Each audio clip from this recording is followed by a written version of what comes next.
guys, my name is Blinkies. I wanted to take a few minutes today to talk about the Sandlord mechanic. The Sandlord mechanic is really strong. I think this last season, someone actually, just kind of started off with it. And was able to farm up pretty much a whole character, pretty quick. I think it took them, 3, 4 days, but they did it really quickly. I'm not saying it'll go that quickly for you, but it can be a really good passive strategy and something really good to get up pretty early on in the season. A lot of times people run it alongside other strategies. Like if we look at my cube page here, I'm running just 5 points in it. Oftentimes for this strategy, you don't need everything kind of specced out all the way, but it is just really good passive money. So I'll run it, especially with Cube. I get a lot of quant. Sandlord is affected by quant, so that's all of your Netherrealm residents. That's all of the quant nodes here. All of these, all of this drop quant. So it's really good to just run alongside. As far as the tree itself, if you really want, you can come in here and enable all of them if you want it every single time. I don't know that I would necessarily recommend that, especially early on. I think it's better to just have it kind of passively pop up. Um, as far as other options here, I have seen some boss rushing use kind of this bottom section here. This can just give you a chance for another sand lord boss to kind of trigger, um, and then also of course get some coins off of that.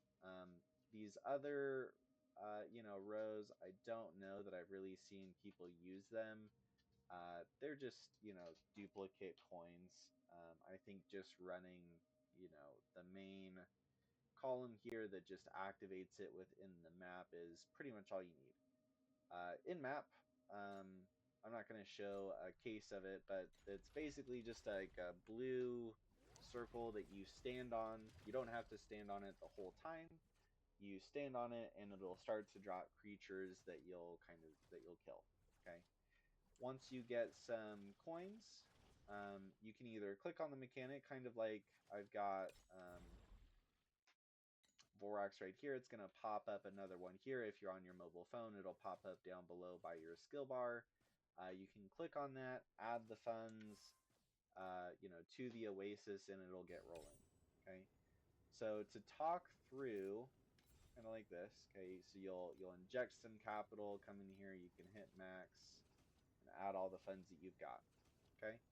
To kind of talk through the main sections here, first one I would say is you've got mining. Okay, you've got ingot, and then you've got magic crystal. You want to make sure that these are full. I had mine full earlier and I lost them all, but you can come in here and add them. You'll kind of progressively unlock stuff as it makes sense. Something that for the mining specifically um, is I like to have the same um, product that I'm producing, um, especially later on, and we can kind of talk about that as well. But the value of that is that when you are sending out shipments, you can just kind of re-roll until you get the proper product to send out. So on all of them, they're going to have this level up. So you'll have to level up both the ingot and the magic crystal. Okay. Um, Maybe the next section here that we can talk about, just going a little bit to the left, is dismissing laborers. So this is a really nice section. You can actually set it to auto dismiss based on the level. These are going to vary based on the time mark that you're in. This isn't something that I would necessarily suggest starting out with to, setting the automatic dismissals, but it's really nice to know that you have as an option later on. If you wanted to, you can come in here and dismiss one or dismiss several at a time, and do it that way. So that gives you a little bit of coin to work with. Okay. The next section here is another, we clicked on the upgrade for this one instead of the actual department, is your logistics department. Okay. So for this side, having one of each kind is actually more effective than having it on the mineral side. Um, couldn't tell you exactly why, but it just is. I've forgotten why in this very moment. For your shipments, this is where you're going to actually make your money. Okay, so you've got kind of again two options here. You've got gliders, these are all of your mercenaries. Okay, you can send these out. So I could deploy to like the Sand Pirate treasure stash. That doesn't take, anything but coins to run. It doesn't take any materials for your airship. What you can do is I could send one to the jungle island over here, which I think is pretty good. And these, by the way, you do have to level up, so you'll have to send multiple shipments. Okay. Um, so we'll come in here. This is the wrong kind, so we'll actually refresh those orders.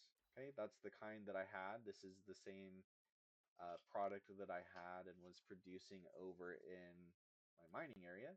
So we'll come in here, bring supplies, we'll load all of them, and then what I typically do a little bit later on is I'll just load everything that I've got. So this is 1.8 million. Some people do more, some people do less.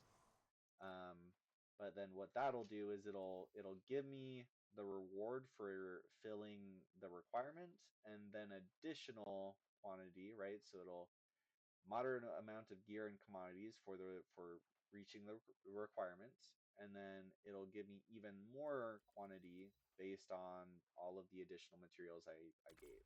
So I'll send that off, and then for uh, the other ones, what I typically do is I'll run Sand Island, and I'll just have one character in each ship, okay? And then I'll just fill, like the minimum quantity on, the order requirements. I think it takes the minimum there. I'm actually not sure. I'm actually not sure that you have to fill that, and then you can send that off. And what that gives you is it gives you rerolls, right? So right here, you can see I've got 26.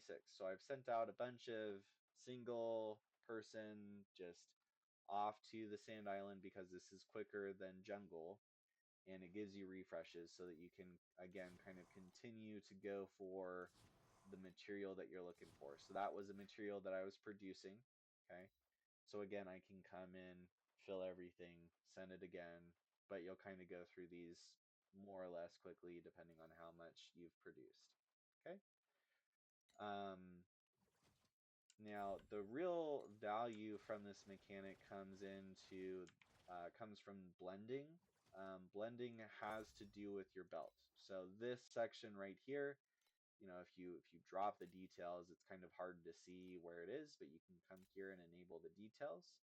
So your belts and the blending on those belts is what's valuable. You'll get some commodities like these down here, but more valuable are some of the gold ones that you can get. So, say if I were to come in here and add a different blending on it, maybe I go for Gale, right? This is a pretty good early one. This is an example of a material that you're really hoping to get off of a shipment, okay? So you can come in here and price check. You can see these have some good, FE value here early on. These are probably also not bad. Early on, if you get a few of those, they're worth a little bit more. This one's worth, 4 right now. Early on, it'll be worth a little bit more. But this is a good, early one to get on your belt. It adds a lot of additional damage. And then, kind of like we talked about in the pedigree video, you can swap off of, that talent trait, or you can, consider different options on your pedigree. So that's all I really wanted to share on Sandlord. If you have any questions, drop them in the comments, or if there's other videos you want to see, just let me know and we'll go from there. Thanks, guys. Bye.